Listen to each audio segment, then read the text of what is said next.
Hi, welcome to this little video to give business owners help with surviving in today's busy world. Today we're going to talk about overwhelm. Well, actually, what do we mean by overwhelm? Well, the dictionary definition of overwhelm is to bury or to drown beneath a huge mass of something, normally water. But it's also an emotional state. So, for example, I was overwhelmed with guilt.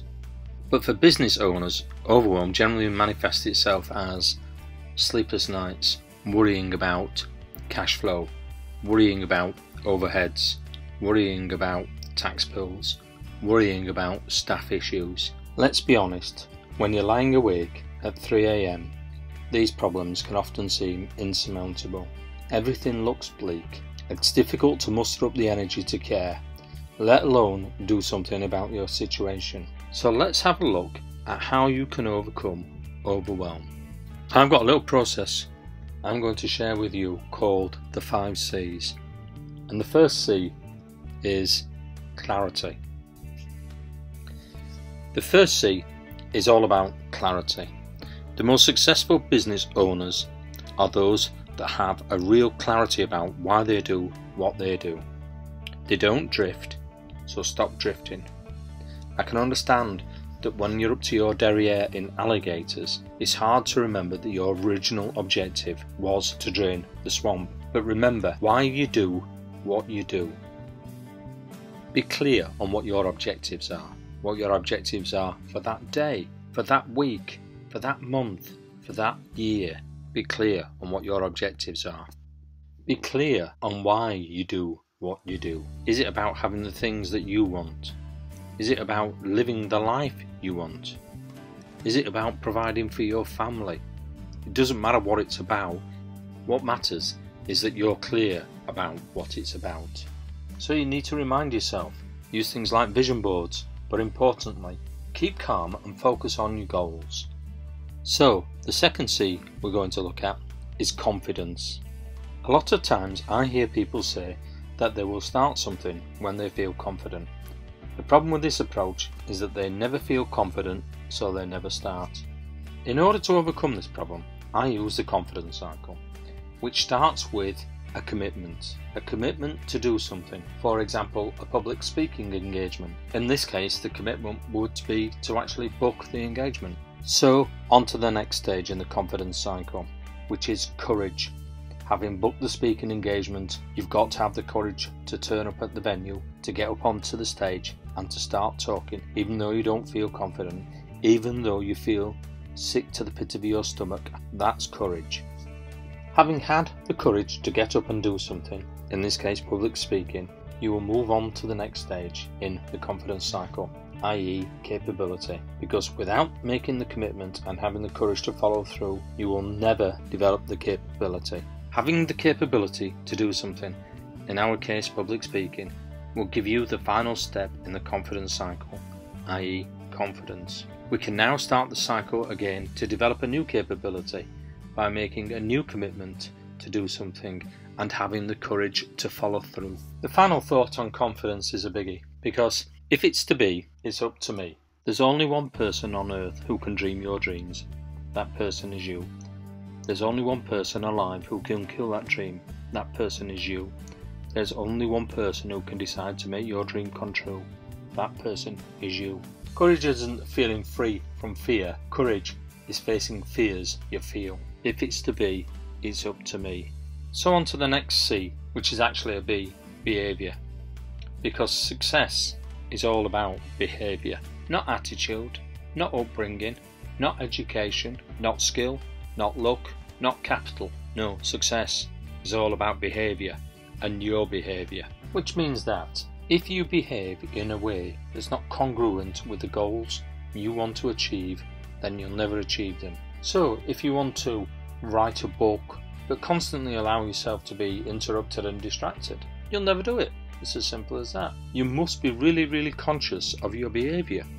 And here's the truth. You can either make money, build your business, or you can make excuses. But you can't do both, because the only thing that can make a difference to you and your business is the only thing that you can control, which is you.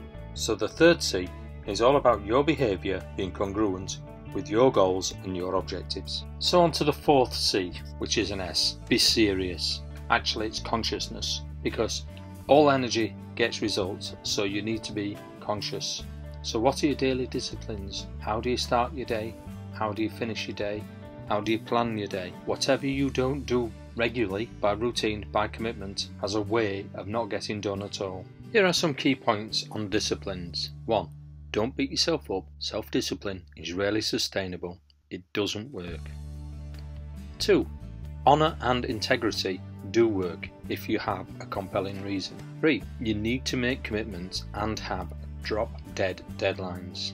You must respond to self-imposed pressure the same way you would with deadlines and pressures from others. You can't honour your commitments until you have daily disciplines. The rewards and benefits of getting this are enormous. Value your time and be ruthless about anyone stealing it. Break the cycle of procrastination. Train yourself to do what needs to be done before it needs to be done. You need drop-dead deadlines. Deadlines get things done. Just think about that day or week before you go on holiday. How much and how productive are you? Here's a consciousness strategy you may think about. Self-imposed discipline is much better than self-discipline. You need a commitment, a deadline, and an assessment of the time required as the trigger to get things done. The final C of our 5 C's program is commitment. Ask yourself this question. If I had to do X, Y or Z by tomorrow, next week, next month, or I died, could I get it done? If you had to get 10 customers by this time next week or something terrible happened, could you get it done? I've asked this question many times, and when I've upped the stakes of what would go wrong if they didn't do it, most people say yes. So the problem they have, most of the time, is a lack of commitment. Let's now talk about commitment and time integrity. Do you have time integrity to your commitments? If you say you will do something by a certain deadline, do you do it, or are you constantly extending the time you allow for things to be done? Do you know the value of your time? If you want to earn £50,000 from your business, then every productive hour needs to generate you over £85. That time management is inextricably linked to integrity. Treat your time as a precious commodity. You can always get more money, but time is not replaceable. As a final thought, think about planning tomorrow. Remember, today isn't over until tomorrow is planned. To sum up our 5 C's program. 1. Clarity. You've got to know what you want, and where you are, and where you want to get to. 2. Confidence. If it's to be, it's up to me. Remember our confidence circle. 3. Congruency. Is my behaviour congruent with my goals? If it's not, you need to analyse what you're doing and make sure your behaviour is congruent with your goals. Number 4. Consciousness. Think about what you're doing and why. And number 5. Commitment. If I had to get X done by Y, or else I died, could I get it done? Lots of businesses are world class at getting ready. Don't be one of them. Okay, we've shown you how to overcome overwhelm by using the 5 C's. Now let's give you some bonus material on how to destroy your productivity. Number 1. Check your email every 2 minutes. This is a great way of letting somebody else set your agenda. 2. Keep your desk cluttered. If you keep your desk cluttered, you never know where anything is. Number 3. Be as unergonomical as possible, so that you have to constantly hunt around, move around for this, moving around for that. Number 4. Make sure you multitask. Multitasking is probably one of the biggest curses, because what people don't realise is the way the brain works is it can only work on one activity at any one time. So what you're actually doing is you're not multitasking, you're switching from task to task, and each time you switch you have to remember exactly where you were previously. Number 5. Notify the hell out of your life. Set on LinkedIn alerts, Facebook alerts, Twitter alerts. Let's get you a notification. That'll help you be productive. Number 6. Allow others to bug you. Think about this. If you've got a report that you really need to get out, or some other task that you need to get done in the next hour, do you really want someone coming along and interfering with you while you're trying to get on with that? Maybe not. Number 7. Create impossibly long to-do lists. This is a great way of increasing overwhelm. I'm just going to share now with you a couple of tools that will help you. The first one is called Win Streak from Dan Sullivan, and this is a tool that helps you increase your positivity.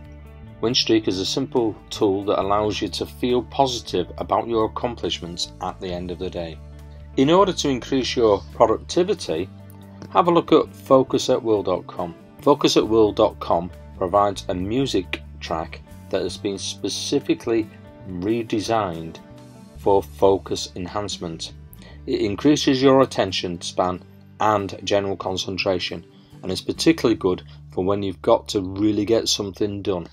The final tool is Trello.com. Trello is a free tool that allows you to organise everything and share with anyone. It's particularly good for project management. I'd like to finish with my favourite quote from Franklin Roosevelt that I think is appropriate for all small business owners everywhere. Far better it is to dare mighty things, to win glorious triumphs, even though checkered by failure, than to rank with those poor spirits who neither enjoy nor suffer much, because they live in the grey twilight that knows neither victory nor defeat. If you've enjoyed this short video but still feel that you need some help, then drop me an email to info@johnolivant.co.uk and we can schedule a free Skype session. Alternatively, go to acceleratemybusiness.com and download your free copy of my book, Implementation: The Art of Success. Thanks very much for listening.